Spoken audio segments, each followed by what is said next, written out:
अस्सलाम वालेकुम, मेरा नाम डॉक्टर इनाम दानिश है, मैं कार्डियोलॉजिस्ट हूँ। आज एक बहुत इंपॉर्टेंट टॉपिक मैं आपसे डिस्कस करने जा रहा हूँ।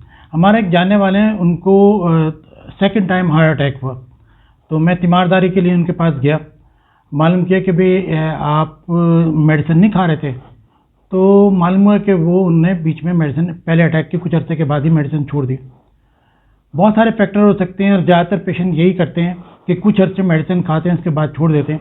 एक सबसे बड़ा फैक्टर जो इकोनॉमिकल फैक्टर है कि मेडिसिन की कॉस्ट जो है वो बहुत बढ़ गई है, मेडिसिन की प्राइस बहुत ज़्यादा है। और इस महंगाई के दौर में जहाँ पे बिजली का बिल इतना ज़्यादा है, लोगों की इनकम कम हो गई है, कोविड के मसाइल हैं और ऊपर से दवा की जो प्राइस वो बढ़ रही है।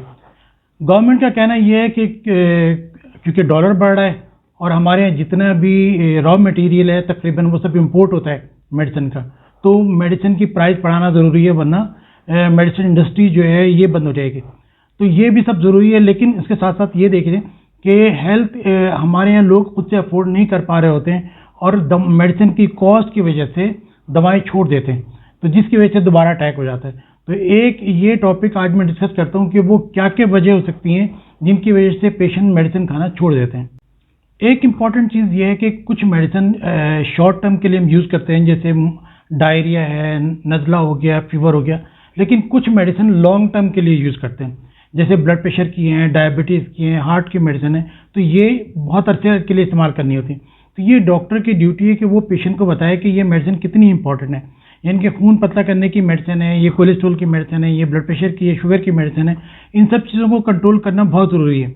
देखें, जैसे डायबिटीज़ अगर बढ़ जाए पेशेंट को पेन नहीं होता है, ब्लड प्रेशर बढ़ जाए तो पेन नहीं होता है, तो वो इग्नोर भी करते हैं कि हमें कोई अलामात नहीं हो रही, सिम्टम नहीं हो रही, तो इसलिए मेडिसिन खाना छोड़ देते हैं। तो ये डॉक्टर की ड्यूटी है कि वो ये बताएं कि अगर ये मेडिसिन आप नहीं खाएंगे तो इतने अर्से के बाद दोबारा अटैक हो सकता है, डायबिटिक पेशेंट है, आपको स्ट्रोक हो सकता है, फालिज हो सकता है, हार्ट अटैक हो सकता है। तो ये रियलाइज़ करा दें पेशेंट को कि ये मेडिसिन खाना बहुत इंपॉर्टेंट है। ये भी बताना बहुत ज़रूरी है कि ये मेडिसिन कितने अरसे तक इस्तेमाल करनी चाहिए, यानी कि एक तो आप प्रॉपर उसकी टाइमिंग बताएं। जैसे मैं तो अमूमन उर्दू में लिखता हूँ कि अगर पेशेंट को मॉर्निंग में लेनी है तो वो मेडिसिन लिखें, इवनिंग, नाइट, जो भी लेनी, खाने से पहले लेंगे, खाने के बाद लेंगे, नाश्ते से पहले लेंगे, नाश्ते के बाद लेंगे। तो आप उसका एक तो तरीका भी सही तरीके से लिखें कि किस तरह पेशेंट को लेनी है, और दूसरे ये भी बताएं कि कितने अरसे तक लेनी है, क्योंकि फ्लू की मेडिसिन या डायरिया की मेडिसिन तो चंद दिन के लिए हैं, लेकिन जो क्रॉनिक डिजीज़ हैं, जो पुरानी दायमी बीमारियां हैं, तो उनकी मेडिसिन हमेशा लेनी होती है। आप पेशेंट को बता दें कि ये डायबिटीज़ है, इसकी मेडिसिन हमेशा लेनी है, ब्लड प्रेशर की दवा ये रेगुलर लेनी है, कभी छोड़नी नहीं है। तो पेशेंट की कंप्लायंस बढ़ जाएगी जब वो समझना शुरू हो जाएगा। असल में होता ये कि कुछ पेशेंट मेडिसिन दवा इसलिए भी छोड़ देते हैं कि दवाओं के साइड इफ़ेक्ट होते हैं, यानी कि पेशेंट डॉक्टर से जाके कंप्लेन तो नहीं करते हैं लेकिन मेडिसिन खानी छोड़ देते हैं। जैसे कॉमन जो मैं हार्ट पेशेंट में देखता हूँ कि ब्लड प्रेशर की दवा की वजह से पाँव पे सूजन आ जाती है, लोग मेडिसिन छोड़ देते हैं।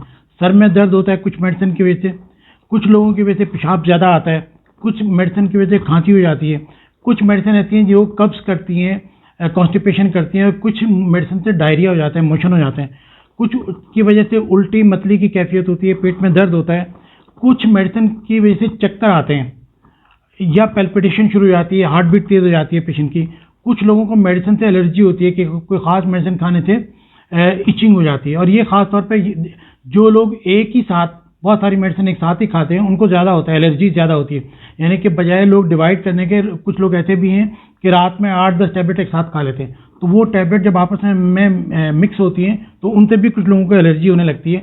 कुछ लोगों को मेडिसिन ऐसी हैं जो मसल रिलैक्सेंट है मगर उसकी से नींद आने लगती है, तो पेशेंट कहते हैं ना हमें सुबह काम पे जाना है या जॉब पे जाना है, उसकी वजह से। कुछ लोगों का वेट गेन हो जाता है कि मेडिसिन की वजह से वेट बढ़ जाता है, किसी का वेट कम हो जाता है।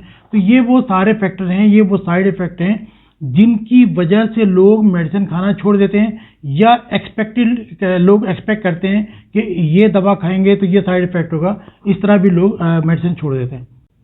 अच्छा, डॉक्टर जो मेडिसिन लिखते हैं उसमें क्योंकि मल्टीपल प्रॉब्लम पेशेंट को होती हैं, ब्लड प्रेशर भी है, शुगर भी है, हार्ट भी है, यूरिक एसिड भी बढ़ा, किडनी की प्रॉब्लम भी है, तो वो बहुत सारी मेडिसिन हो जाती हैं। तो पेशेंट के लिए क्वांटिटी, नंबर ऑफ मेडिसिन बहुत ज़्यादा है, इसलिए वो अपनी चॉइस से मेडिसिन लेते हैं।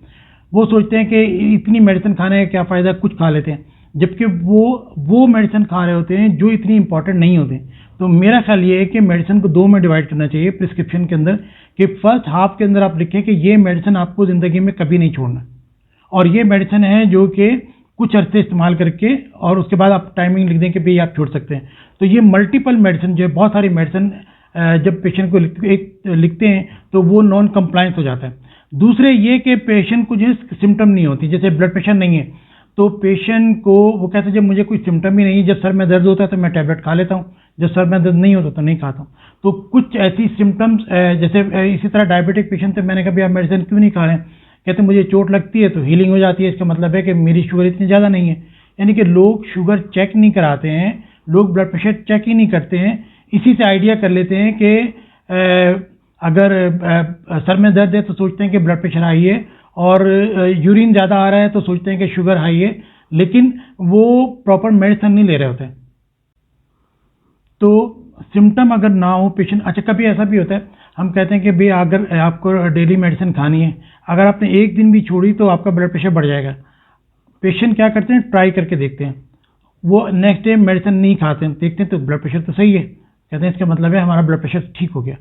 अमूमन कोई भी मेडिसिन जो क्रॉनिक डिजीज़ की है, ब्लड प्रेशर वगैरह की, तो ये 4-5 दिन तक इफेक्टिव रहती हैं, उसके बाद अचानक ब्लड प्रेशर शूट करता है। तो अगर हम पेशेंट से कहें कि भाई आपको एक दिन भी नहीं छोड़ना है, अगर छोड़ेंगे तो ब्लड प्रेशर शूट कर जाएगा, वो 2-3 दिन ट्राई करता है, देखता है कि ब्लड प्रेशर तो शूट ही नहीं किया और वो खाने छोड़ देता है, वो सोचता है कि नहीं ये ज़रूरी नहीं है।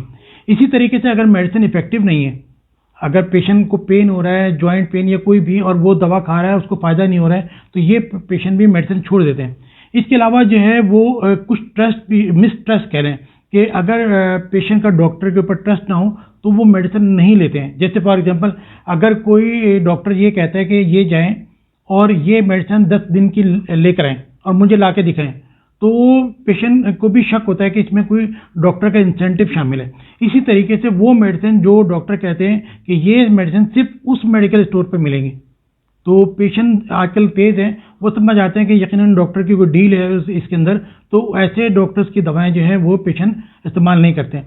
तो ये कुछ चीज़ें हैं, कुछ साइकोलॉजिकल इफेक्ट भी होते हैं। जो लोग डिप्रेशन का शिकार हैं वो कहते हैं कि क्या हम ज़िंदगी भर मेडिसिन ही खाते रहेंगे, इस तरह भी लोग बात करते हैं और मेडिसिन खाने छोड़ देते हैं। तो ये वो चंद एक फैक्टर हैं जिसमें आजकल ख़ासतौर पर सबसे महंगाई या कॉस्ट का इशू है।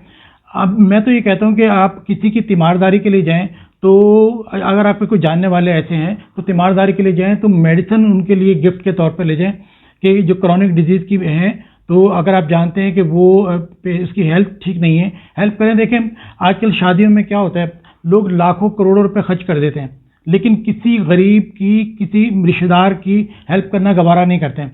मैं ऐसे लोगों को भी जानता हूं जो शादियों में 1-1 करोड़ रुपए खर्च कर देते हैं, लेकिन अगर कोई गरीब या कोई रिलेटिव, इवन गरीब रिलेटिव आ जाए और वो कहे कि मुझे मेडिसिन के लिए पैसे, तो वो कहते हैं जी आजकल तो हमारे हालात ही ठीक नहीं है। तो थोड़ा सा जो है ना वो रवैये चेंज करने की ज़रूरत है। सिर्फ ये वो लोग मुस्तहिक नहीं है जो सिग्नल पे आपके पीछे लग जाते हैं। सफ़ेद पोश लोग तलाश करें, वो सफ़ेद पोश आपका भाई भी हो सकता है, बहन भी हो सकती है, आपकी फैमिली मेम्बर, रिलेटिव भी हो सकते हैं। तो ज़रूरी नहीं है कि आपके सामने हाथ फैलाएं। सबको मालूम होता है किसी का सोर्स ऑफ इनकम कितना है, किसी की इनकम कितनी है। तो सबसे पहले अव्वल ख्वेश बाद दरवेश, कि सबसे पहले आपके रिलेटिव हैं, आपके फैमिली है, रिलेटिव है, आप उनकी हेल्प करें। देखें कि वो अगर बीमार हैं तो मेडिसिन ले रहे हैं और उनके वसाइल मौजूद हैं या नहीं है। अगर नहीं हो तो आप उनकी हेल्प करें।